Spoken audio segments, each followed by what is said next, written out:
Hello, everyone. I'm Major Garrett in Washington. Welcome to The Takeout. President Trump huddled with his national security team this afternoon after an abrupt departure from the G7 summit in Canada. The topic, you guessed it, Iran. On social media, the president said he knows where the supreme leader of that theocratic dictatorship is hiding. But for the time being, he wrote, the U.S. will not try to kill him. The U.S. did move warplanes into the region and reposition ships already there. These military moves prompted a somewhat angry debate on social media within the president's MAGA base about the possibility of a new war and how close Iran actually is to possessing a nuclear weapon and the means to deliver it. The question before the White House appears to be this: does it allow Israel alone to continue striking Iranian targets in the hope that it can degrade Iran's nuclear program, or does the U.S. come in with heavier bombs and bigger planes to inflict massive, possibly irrevocable damage? CBS News can report the president is considering that second option. For more on all this, I want to turn to Ed O'Keefe on the North Lawn of the White House. Ed, it's been a very hectic day at the White House. Pronouncements on social media, meetings in the Situation Room. Catch us up.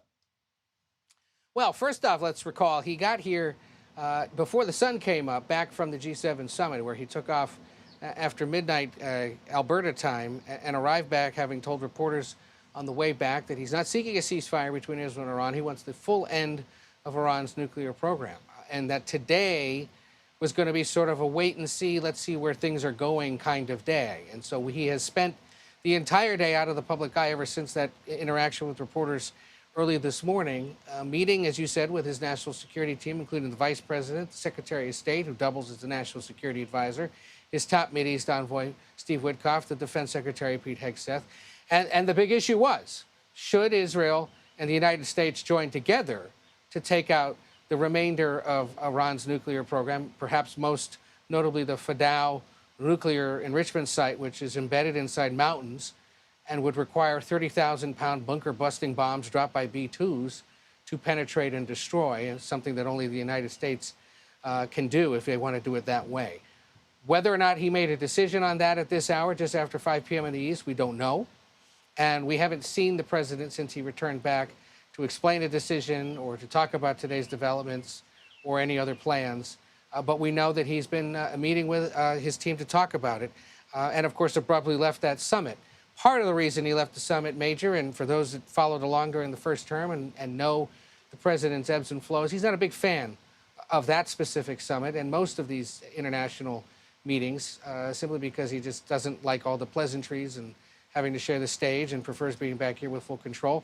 There may have also been some concerns about making sure he was able to keep on top of things should the situation get really fluid, and be able to do that from here at the White House and in the Situation Room. Ed, we don't often talk about a social media debate about something within the MAGA movement because it is usually right aligned with the White House, but not today.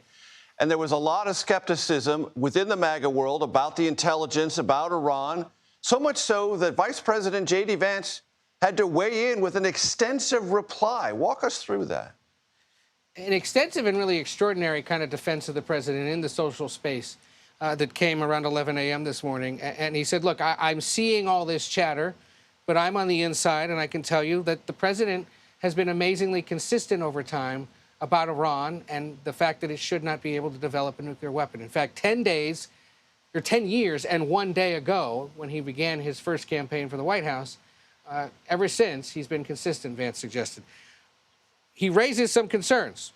They may want civilian nuclear energy, but then why are they developing it in a way that would suggest they're trying to a point where they can enrich that uranium and use it in weaponry?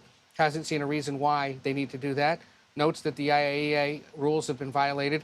And then suggests, look, the president has shown remarkable restraint in keeping our military's focus on protecting our troops and protecting our citizens, which in the last week he certainly has. Vance continues, he may decide he needs to take further action to end Iranian enrichment.